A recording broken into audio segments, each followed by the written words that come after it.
Joining us now, the governor of Maryland, Larry Hogan. Governor, I know you're incredibly busy right now, but thanks as usual for joining us. I don't know if you heard, but the president just a few moments ago spoke about how the White House actually provided a list to the governors of additional testing capacity in their states. And then he singled out you, saying you didn't really understand that list.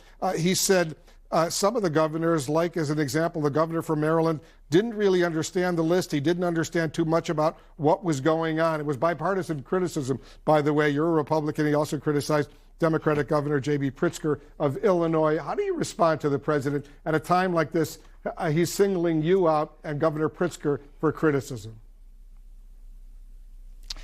Well, I don't want to get into criticizing back and forth, Wolf. The president was not on the call. I thanked Vice President Pence and the president's team that was there for all the progress that they've been making. But I actually started off the discussion on behalf of the governors and thanked all of them for the progress in many different areas. I think what the president may be referring to is that they sent out a list to each of the governors of all of the different lab facilities in their states, which most of the governors already knew where the lab facilities were in their states. I happened to bring up at the beginning of the meeting, well, we appreciated that list.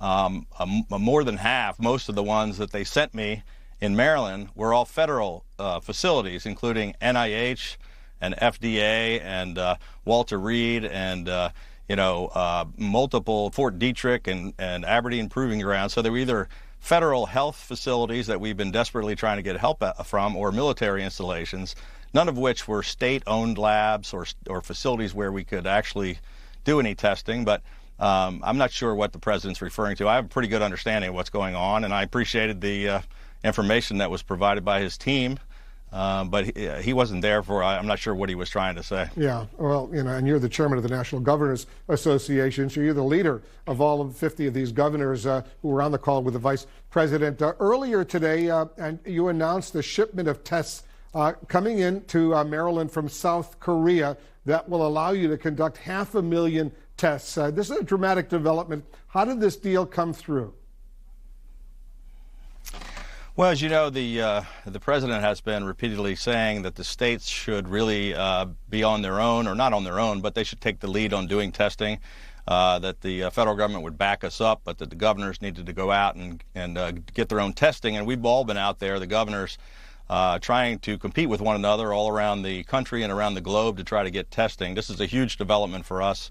We've been working on this for about 22 straight days and nights. My wife, who's originally from South Korea, we have a pretty good relationship with the president of South Korea, with the ambassador here in Washington, and we've been negotiating back and forth with Korean companies. We were able to get 500,000 tests that landed at Baltimore Washington International Airport on Saturday.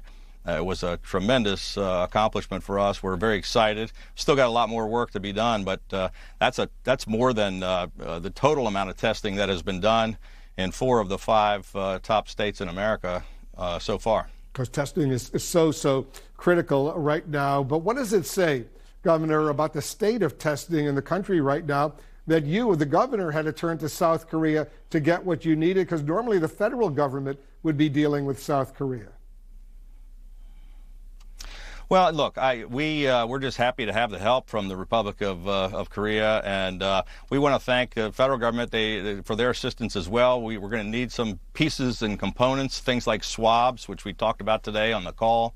The president says that they're ramping up production of swabs, which is critically needed, about reagents and some of the things that we still need help on from the federal government. But we're happy to have made progress. I know that some of my fellow governors are all out there working hard, doing the best they can to find testing capabilities wherever they can find it, anywhere in the domestic market or anywhere around the world.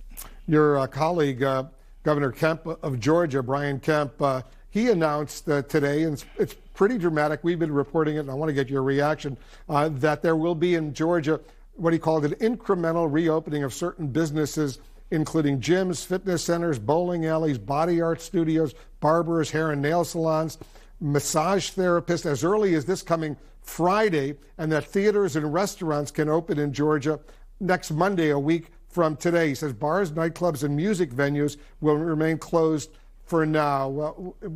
Is Maryland even close to any of that? What's your reaction to that?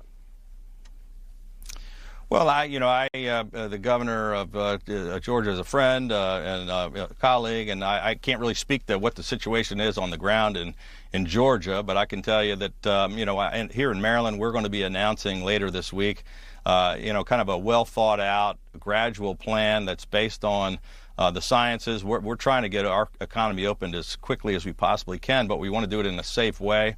And we're following the guidelines that were just put out by the president on Thursday evening, which call for downward numbers for over a period of 14 days, which we don't have. I'm not sure what the situation is in Georgia, but a number of states are still not at that point where we're able to do that quite yet.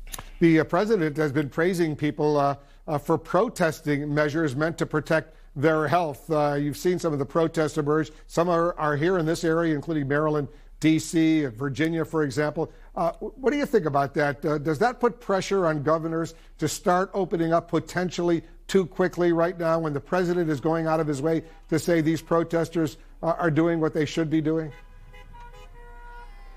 Well, I think it was unfortunate to send out conflicting messages because the president's own plan, as I just said, tells states that they should not even consider opening until they have 14 days of downward numbers, which most states don't have, including mine or any of the states where they're doing the protests. So I think the president was kind of sending out messages encouraging people to protest against his own plan, which doesn't seem to make any sense. But today they attempted to stage protests in Annapolis.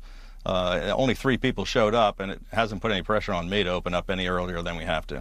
Governor Cuomo, the vice chairman of the National Governors Association of New York, he says they're looking at budget cuts right now in New York of 20% to hospitals, to schools, unless the states start getting some federal funding. If Congress doesn't get money to the states in the next stimulus deal, are other states, including Maryland, going to have similar budget cuts?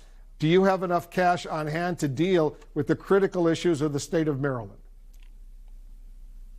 Well, sure, this is a top issue for the National Governors Association, one we've been pressing very hard on. I was happy to hear the president yesterday in his press conference.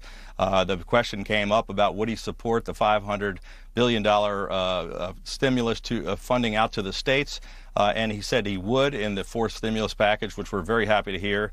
We've been pressing that issue for quite some time. There's bipartisan support among that, both in the Senate and among the governors, and it's encouraging to hear. I think, look, in our state, we may have as much as a $2.8 billion shortfall just in the fiscal year that ends on July 1. And we've got a AAA bond rating and $1 billion rainy day fund, but that's not nearly going to be enough to take care of the downturn in revenues from all the tough decisions we've had to make. I keep hearing the same thing from governor after governor after governor, Democratic governors, Republican governors all over the country. Governor Larry Hogan, you've been on the front line in fighting this coronavirus pandemic. We are all grateful to you for what you're doing. Thanks so much for joining us.